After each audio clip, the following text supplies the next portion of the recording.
My name is John Lobell. I teach architecture at Pratt Institute in Brooklyn, New York. I blog at creativitydiscourse.com. I review movies from a mythological point of view at cinemadiscourse.com, and you can reach me at johnlobell@mac.com. I want to talk today about Frank Lloyd Wright. Wright is a titanic figure, so that there is quite a bit we could say about him. In this talk, we'll just look at Wright and the invention of the 20th century, although we will look at other issues as well. In outline, first we'll ask who was Frank Lloyd Wright and look at that very briefly. What did he build? And again, just look at some fantastic images. Then talk about what the 20th century was about, and then Wright's role in the invention of the 20th century, and finally what will be the architecture of the 21st century. So, who is Frank Lloyd Wright? Wright was an American architect. Besides architecture, made contributions to philosophy, literature, education, engineering, interior design, and graphic arts. We identify him with organic architecture, about which we'll speak later, and he epitomizes the architect as hero. And Sybil Moholy-Nagy said of him, he was the first architect who would be required to take on an entire continent alone. Wright was born in 1867, just 2 years after the end of the Civil War, died in 1959 at the beginning of the Jet Age, at a time when we had atomic energy, and so there were satellites in orbit, so he experienced a huge amount of change over his lifetime.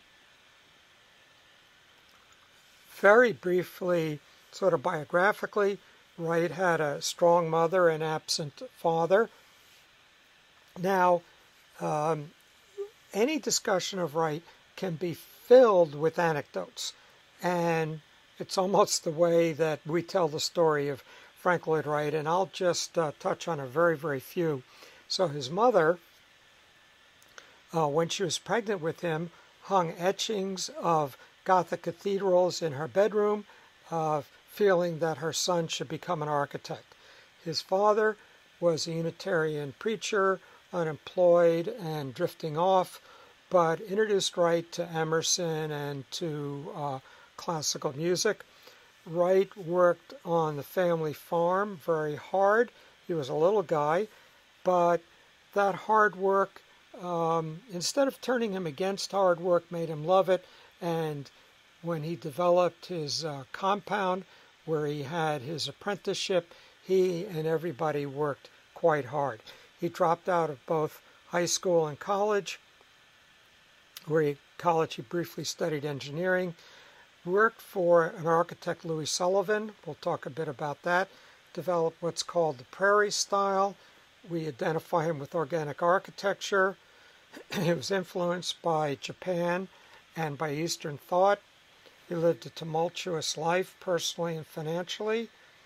Lived mostly in the Midwest and also later in Arizona, and is generally regarded as the most important architect of the 20th century.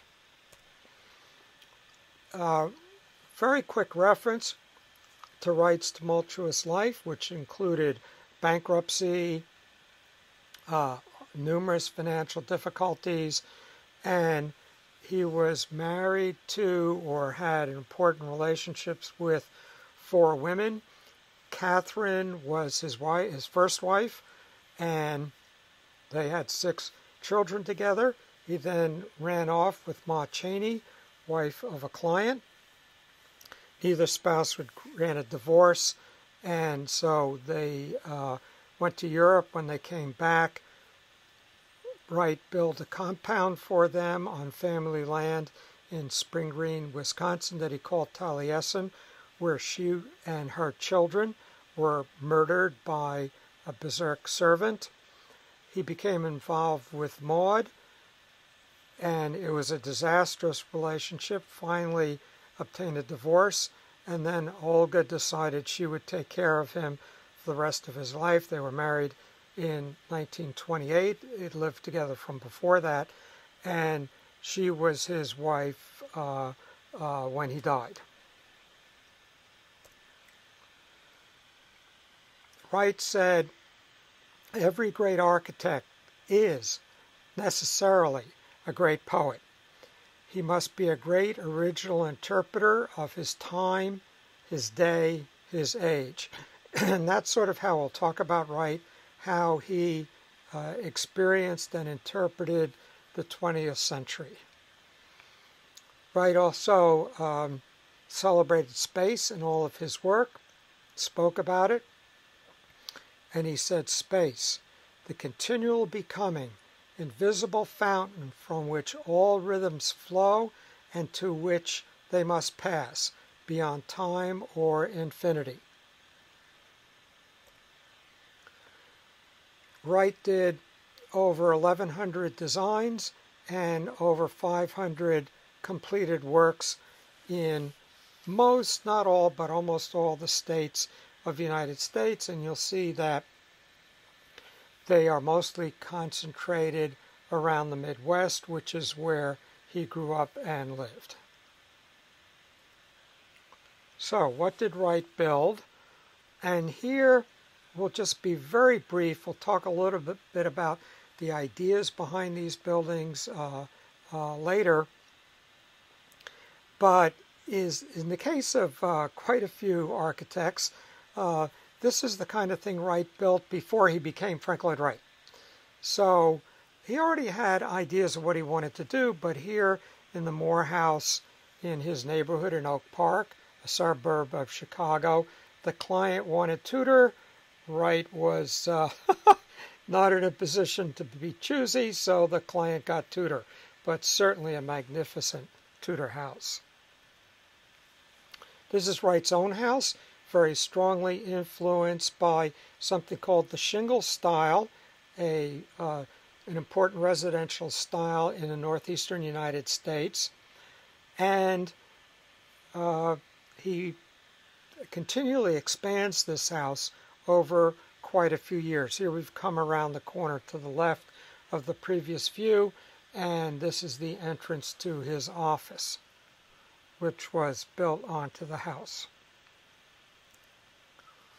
This is one of the children's bedrooms, and you just, what a cool room. You can just see, I mean, how great would it be to have this for your bedroom, and an Indian maiden mural. Again, there were 6 kids.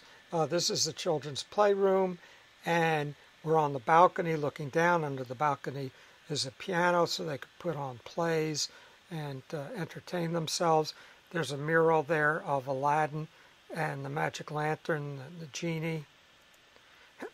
This is Wright's first house on his own after he leaves the office of Louis Sullivan, the Winslow house, and we start to see hints of Wright's mature style. Now, it's quite neoclassical in the symmetry of the facade, but look at the low-sloped overhanging roof and the shadow that it throws on the second floor, so that Wright is emphasizing horizontality. It's a 2-story house, but it almost looks like a 1-story house. And when we come around to the back, we see the asymmetry, which is going to become characteristic of Wright's mature work. This is the Ward Willett House, 1901, and it is the first complete mature statement of what is called Wright's Prairie Style. This involves horizontality, again the second floor sort of hidden in the shadow of the roof, low-sloped overhanging cantilevered roofs, interpenetrating planes, a strong chimney core, which we'll see later in the plan, and what's called the open plan, and again we'll see that later. This is Unity Temple, which is just a couple blocks from his home that we saw before. So Wright was a Unitarian and got commissions from the church. This building is poured-in-place exposed concrete, which is quite exceptional for the day, and Wright liked to point out that the entire building is one piece. It has a major space, a minor space, with the entrance in the middle and between, and that's going to become a theme throughout his work. The major space has balconies around and a skylight in the middle, which we see here, and this idea of a major space, a minor space, balconies around the major space and a skylight above appears in quite a few Frank Lloyd Wright buildings, including the Guggenheim Museum. Here is a magnificent project, a huge compound in Buffalo, New York. The Martin House fell into disrepair. Some of it was broken up, and it has now been fully restored. A magnificent house, and one, if you get anywhere near there, you definitely want to visit.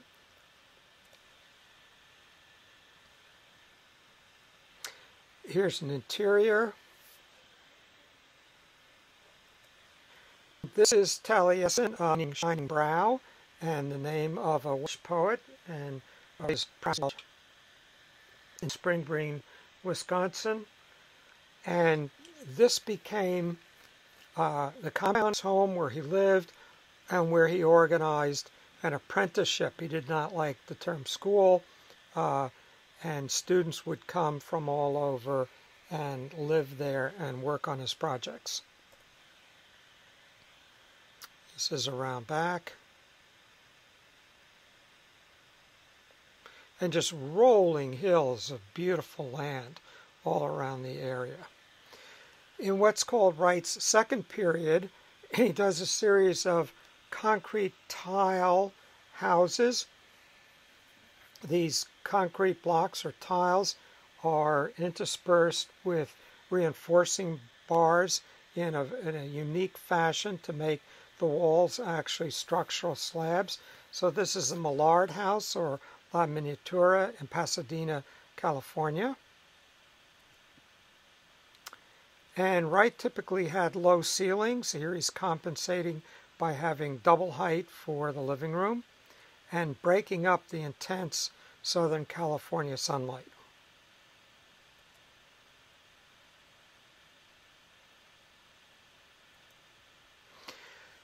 When Wright was in Arizona for a client, he fell in love with the desert, and you can get quite a few feet of snow, yards of snow, in Spring Green, Wisconsin, and so he built what he called Taliesin West in Scottsdale, Arizona, and he would move back and forth, spending winters in Arizona and summers in Spring Green.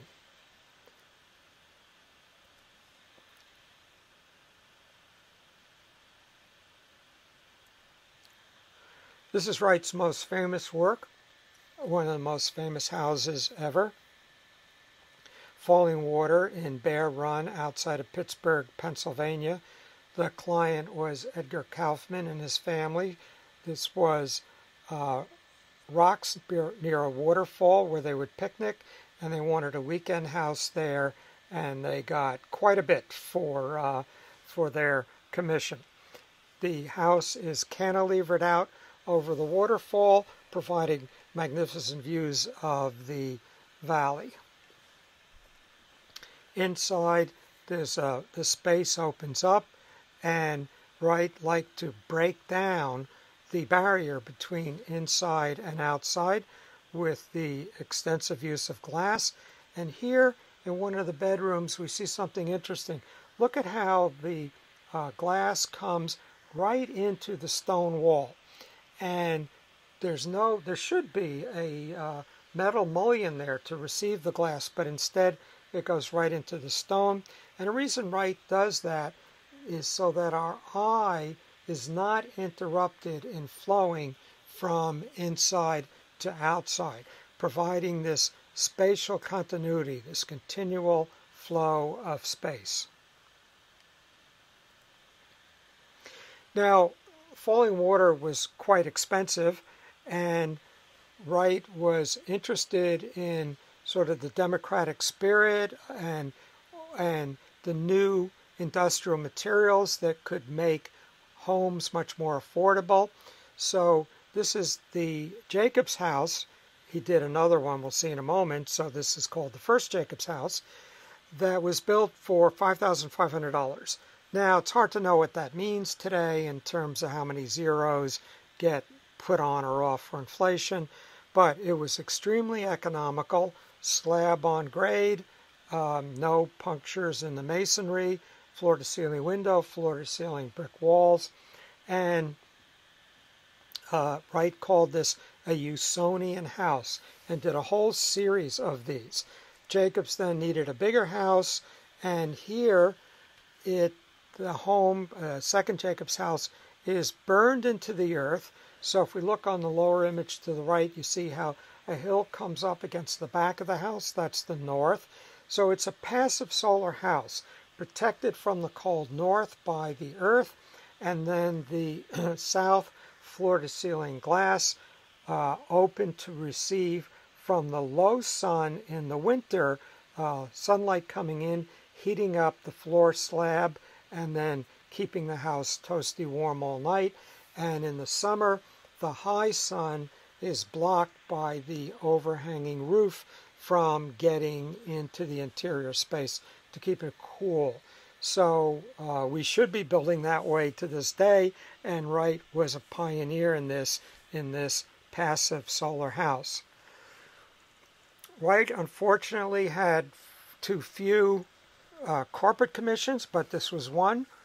Johnson Wax headquarters in Racine, Wisconsin, not far from where he lived. And if we sort of divide this building to the left of the tower, the part to the far left was original, and then to the right, including the tower, was added later in the early 1950s. And this had a magnificent main space with what's called mushroom columns or lily pad columns. They were quite structurally striking and created a space that the workers would describe as like being at the bottom of a lily pond, and quite peaceful and to the work experience. In between his many projects, and there were down years when Wright had very little or even no work, he worked on a sort of utopian image for the city called Broadacre City, which is much more suburban than city. And Wright thought, he held Jeffersonian ideas that we should all have enough land to grow some of our own food, and that he was not comfortable with the idea of crowded urban spaces. Wright did only one real office tower. Actually, this is combination office apartments. The Price Tower in Bartlettsville, Oklahoma in 1952, based on a project that he designed but was not built in 1929. And this integrates offices and apartments, and each side of the building is different depending upon whether it's offices or apartments, and depending upon how it responds to the sunlight. Remember, there's no, in our hemisphere, north light involves no sun, and the sun moves from east to west, intensely baking the south side of a building. Late in his career, Wright did some very, I call this his flying saucer stage. And so he does a series of projects which are quite adventurous. This is a combination nightclub and residence for Huntington Hartford, and it's in this period that he does the Guggenheim Museum, with its swirling ramp, its round forms. And here we are in the interior, and we can think again of that quote about continuous space. Now, besides his architecture, excuse me, Wright was a fantastic graphic designer. Here's a cover for Town and Country magazine. Interior designs on the right. That's a house for one of his sons. On the left, dishes that he did for the Imperial Hotel in Tokyo. And here's a dress for Mrs. Martin of the Martin House. Now, before we go on to looking at the ideas behind all of this material, let's just look at one more house. This is a Prairie Style house, the Dana House. Susan Lawrence Dana was a widowed heiress owning silver mines in the Rockies and wanted to become a leading hostess in Springfield, Illinois, and retain right to completely renovate her family's mansion. So unfortunately, this is not Wright's plan from the outset, but it's rich with Wright's ideas. And when she moved out, Susan Lawrence Dana gave the house to a conservancy, so it's completely intact with all of the furnishings still there. So let's just enjoy a couple of images. Here we see this pointed prow, typical of Wright's Prairie Style houses, and he would describe his houses of being like a prairie schooner moving across the American Midwest. Wright was enamored of this American idea of democracy, freedom, and mobility. The amber colors of the art glass evoke the wheat fields of the prairie.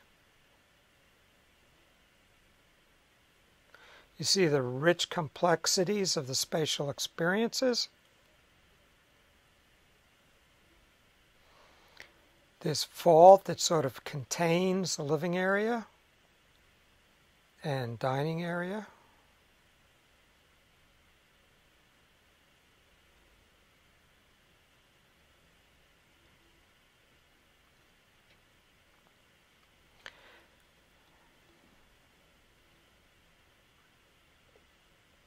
And the house is rich with art glass, here evoking sheaves of wheat. Okay, now before we talk about Wright's role in inventing the 20th century, let's answer the question, what was the 20th century all about? Now, it is a big century, so there are a lot of ways to answer this. But if I had to choose one phrase, I would characterize the 20th century by a loss of all fixed frames of reference. We became decentered and cut adrift in almost every aspect of our lives. So let's see what we mean by that.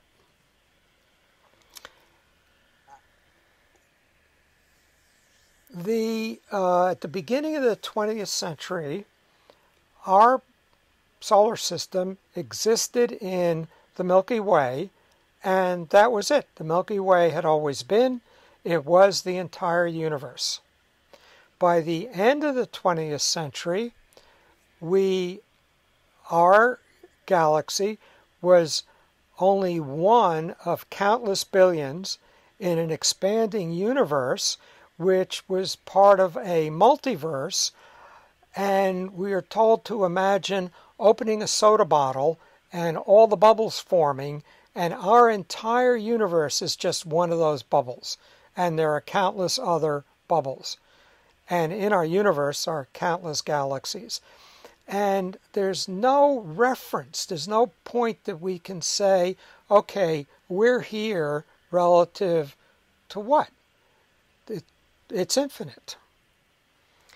The Earth itself, at the beginning of the 20th century, was in stasis.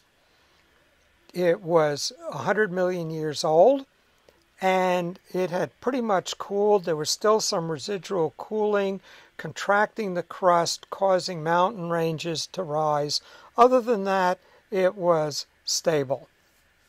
By the end of the 20th century, the Earth was 4.5 billion years old and in violent, dynamic, constant change with a molten core and surging mantles which are bursting up in seams along ocean floors, pushing apart the continents. In science, at the beginning of the 20th century, we were still in Newton's clockwork universe, and by the end, relativity and quantum theory had tossed us into turmoil with no frames of reference, no fixed. Well, remember in the Copernican universe, even though Copernicus moved the Earth out of the center of the universe and put the sun in the center, we still had a center of the universe, which was the sun. Now there's no center. There's nothing from which to have a frame of reference. In biology, we were, at the beginning of the 20th century, the culmination of evolution, the human brain being the most complex thing in the universe. By the end of the 20th century, evolution was not toward greater complexity. It was a random walk, and we were not that special, but shared much of our DNA. 98% of our DNA is shared with chimpanzees, and we even share 26% of our DNA with yeast. And so rather than an evolutionary tree, we speak of an evolutionary shrub with this huge interplay among and between species. Western civilization, at the beginning of the 20th century, was the culmination of world history, and then after 2 world wars and other catastrophes, by the end of the 20th century, was just one of many cultures and certainly not the culmination of anything. At the beginning of the 20th century, we were the favored child of the creator of all of creation. By the end of the 20th century, just one of many religions, including those from the East. In philosophy, during the 20th century, we moved from positivism, which held that the world could be comprehended logically, to Henri Bergson's notion that the only constant is flux and change, to Nietzsche's perspectivism, that all values depend upon the perspective from which you're looking at them, and the notion in existentialism that we are not born into defined roles, but are responsible for continually making and remaking ourselves. In art, we moved from perspective to cubism. Here on the left, Picasso's portrait of Vallard, and a total shattering of the figure as though it's being reflected in a shattered mirror, and a loss of our point of view as though we're in motion around the figure. And on the right, Salvador Dali's Persistence of Memory with his melting watches, showing the flexibility, softness, mutability of even time. And the social order. On the left top, we have Thomas Jefferson's Monticello. You could not imagine a more radical democratic figure than Jefferson, yet his home is reminiscent of a Renaissance palace. Below that is the Villa Rotunda by Palladio. But moving into the 20th century, and here we are even early, Frank Lloyd Wright's Robie house for an entrepreneur. Robie had founded a bicycle company, became wealthy, and built this wonderful house, but is part of a social revolution of democracy, entrepreneurism, and women gaining parity with men. So, what was Frank Lloyd Wright's role in all of this, in the invention of the 20th century? And we'll look at Wright's involvement in ending fixed frames of reference, the house as a machine, art in the machine, modern art, the end of fixed roles, the suburban home, the East coming into the West, and something we call essences, and we'll explain when we get there what that is. So, ending fixed frames of reference. So this is Andrea Palladio's Villa Rotunda, and it's actually a weekend house for a retired cardinal. And to the right of that image is the plan of the Villa Rotunda. And look at the dome in the center. In that center, the human being can stand and look out front, back, left, right in the center of Cartesian coordinates. And below that is the plan of a Frank Lloyd Wright house, sort of picking up the cruciform shape of the Villa Rotunda.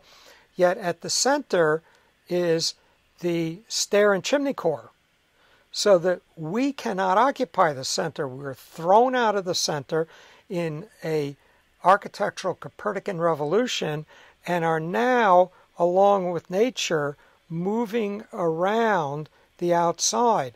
So the centrality of our humanism is replaced with Wright's organicism, in which we are a part of nature and not distinct from and separate from nature. House is a machine. This is Catherine Beecher's American Woman's Home of 1869. Catherine Beecher was Harriet Beecher Stowe's sister. And here she, in working out the role of women in this emerging industrial society, that women in the home should exercise the same kind of industrial efficiency that men do in the factory. And so she thinks of the house as a machine, makes a core with the chimney, the furnace, the stoves, the kitchen, bathrooms as you go up, and an open, flexible space around that. That's modern architecture. And but as we see on the left, she does not have an aesthetic for this, a modern aesthetic, but rather a gingerbread cottage. And on the right, Frank Lloyd Wright's Robie house has a chimney core and then open, flexible spaces around it, but now renders it into a modern aesthetic. And here, looking at a section of the Robie house, we see how it surrounds us with comfort, heat, light, ventilation, etc. Art and the Machine. In 1901, Frank Lloyd Wright wrote an essay called The Art and Craft of the Machine, in which he looked at a problem raised by William Morris. Now, Morris observed the dark side of the Industrial Revolution, the despoiling of the environment, dangerous labor conditions, the ugliness of what the machine made, or the industrial process made, and proposed as a counter to it the arts and crafts movement. On the left is a detail from the Gamble House by Green and Green, just down the street from that Millard house that we saw earlier. And on the right is a stairway to Frank Lloyd Wright's own home. And at first they might look similar, but look at the green and green and see how the wood is rounded. There's pegs driven through it, emphasizing the hand work that went into this wood. And Wright is showing it as crisp and rectilinear, emphasizing the fact that this wood came through mechanical saws, the machine. And in his book, Wright says, Morris is mistaken to put art up in opposition to the industrial era, which is going to win, the industrial era. And in a radical creative act in which he just turns the issue on its head, Wright says, the machine is the art form of the 20th century.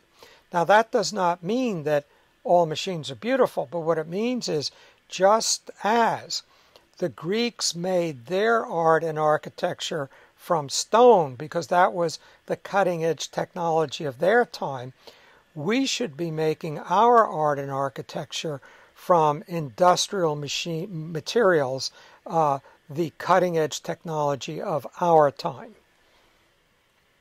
And on the right is the Price Tower. Frank Lloyd Wright's role in modern art. So here is the Ward Willett House again that we saw earlier. And below is the back. And the back is more articulated, more asymmetrical even than the front, and quite, shall we say, cubic. We have these rectilinear interpenetrating planes and cubic forms interpenetrating each other. This was published in Europe, in Holland. The image above is from that publication. And a group of Dutch artists who later called themselves De Stijl picked up on this aesthetic and started introducing it into their painting and their sculpture. And here we see a culmination of it in Mondrian. So Mondrian comes directly from Frank Lloyd Wright's Prairie Style houses. And in modern architecture, we see, that De Stijl group went to the Bauhaus, whose building we see on the right, before this building was built, to lecture on what they were doing. And the Bauhaus adopted that aesthetic, and then it entered into the aesthetic of their new building by Walter Gropius. And here is on the left Frank Lloyd Wright's Robie house with its open plan and its overhanging roofs. And then 1929, about 25 years later, Mies van der Rohe in Europe, the Barcelona Pavilion with its overhanging cantilevered roofs and its irregular asymmetrical open plan. So, and for a while Mies was called the European Frank Lloyd Wright. The ending of fixed roles. So here is our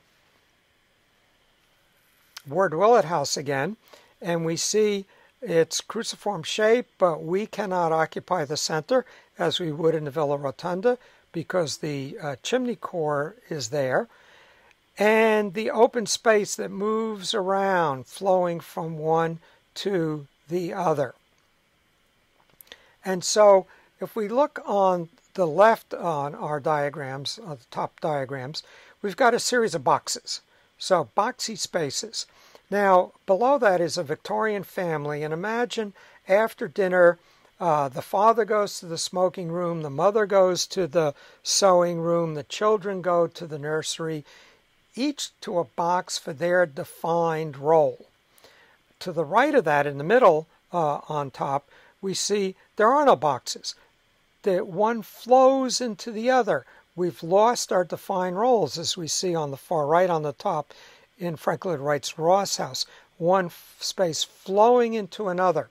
So now looking down below, there's our Victorian family with its very defined roles. And to the right, I couldn't find an image with the mother, but these are the kids in E.T. And there's a great scene where they're with their mother eating the pizza when E.T.'s rattling around in the garage. And it's like they're all kids. The mother, the kids in Spielberg's Poltergeist, the father, the mother, the kids, they are very family. They're all, they're each themselves, but they are not in these boxed-in, defined roles. And so Wright's architecture is predictive of that change that we are to experience. So this then leads to the American suburban home, and here we are, the Hannah house from the 1930s, looking very much like the American suburban home, which originates with Wright's Prairie Style houses. And now this idea of essences. So we identify Frank Lloyd Wright with organic architecture. And we might provide several definitions of organic architecture. The use of natural material and relating to the natural features of the site. But what does that mean? All material ultimately comes from nature, and relating well to the site is a definition of good architecture. We could say it embodies the democratic American spirit, the notion of each individual being having the opportunity to identify and manifest their own identity, and certainly that's an important understanding. But Wright's most profound meaning to organic architecture, and all three of these are valid, is it's an architecture of essences. So let's see what we mean by that. Now, Wright, who's on the right here, worked for Louis Sullivan, who's on the left. And in his last book, Sullivan wrote, "Remember the seed germ." And he says, "The germ is the real thing, the seat of identity. Within its delicate mechanism lies the will to power, the function, which is to seek and eventually to find its full expression in form." Now, we associate with Sullivan and Wright the term form follows function. But it doesn't mean what we think it means. Sullivan would say, "I do not mean the crude functionalism of the materialists." Function for Sullivan is the will to power. Now, above here is a seed split open, and we see the germ. Now, imagine we had an acorn. So we could say the acorn wants to be, is willing to be an oak tree. And so in it is this will to be an oak tree. Now we would say it's DNA, but we're speaking metaphorically here.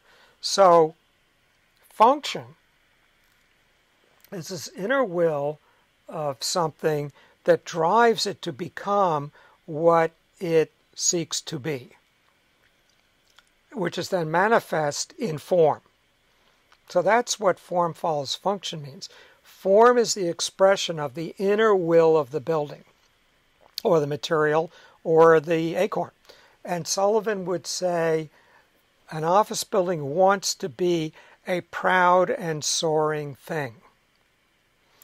Now, Frank Lloyd Wright said, "Deeper than the truths of philosophy or the laws of morality is the sense of honor." What is honor? Not the rules of a code, but the nature of honor. What would be the honor of a brick? That in the brick which makes the brick a brick. So, that's what we mean by essence. What Sullivan calls function, what Wright calls honor, and in philosophy we call essence. What is the essence of the brick? That in the brick which leads to the brick to gather to itself its brickness, as Heidegger would say. So Wright seeks to find the essence of his building the essence of the materials and of which it's built, and the architecture is then an expression of that. Finally, a notion of bringing the East to the West. And it's in part in the East where Wright finds this idea of essences. So in Shinto architecture, spirit is in all things.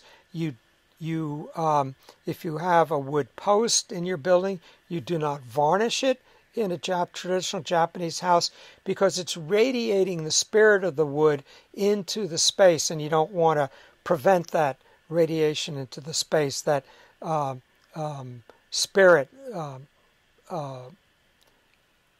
animating the space. Now, Wright knew Japan very well. He traveled there, bought Japanese prints, and then brought them back to sell them. He was a dealer in Japanese prints. One of the ways he supported himself beyond what architecture could provide for him, which never paid enough. There's one of Wright's prints against falling water.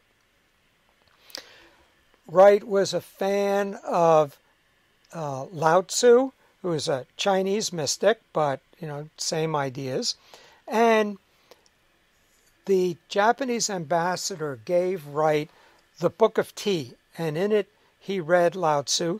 Now, Lao Tzu is available to us now in many wonderful translations, but Wright didn't have those translations. But he was fascinated by what he read of Lao Tzu, and there's a quote from Lao Tzu in Taliesin West: "The reality of the building does not reside in the roof and the walls, but in the space within to be lived in." And this is adopted from one of the chapters of the Tao Te Ching, where Lao Tzu says, "Clay is formed into a vessel.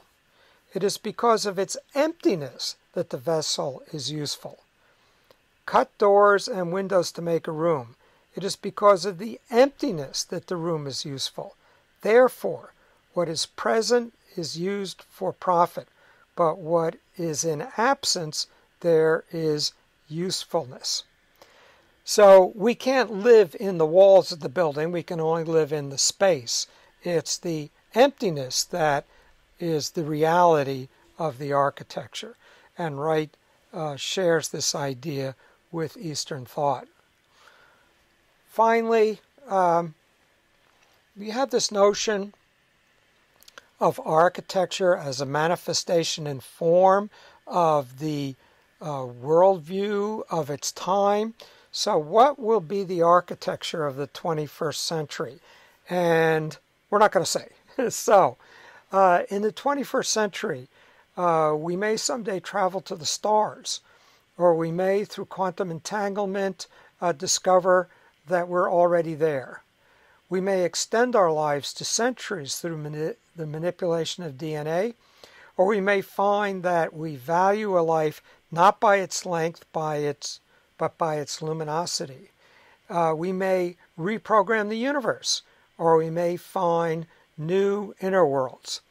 And so we await our poet architects to interpret our time, our day, our age. And now, just a quick footnote.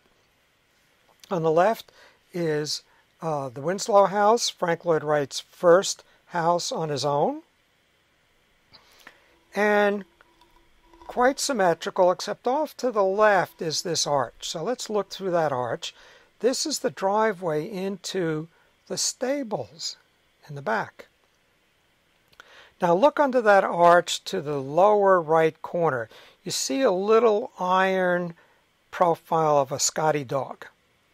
That's where you scrape the mud off your boots after you get out of your carriage or off of your horse. This is Frank Lloyd Wright's first house on his own. To the right is the Mile High, or Illinois, a project by Frank Lloyd Wright toward the end of his life for a mile-high building. to be powered by atomic elevators, atomic-powered elevators. So look at the sweep of technological change that Wright lived through, and then we might ask, how does this compare to what we have lived through and we will be living through? Thank you.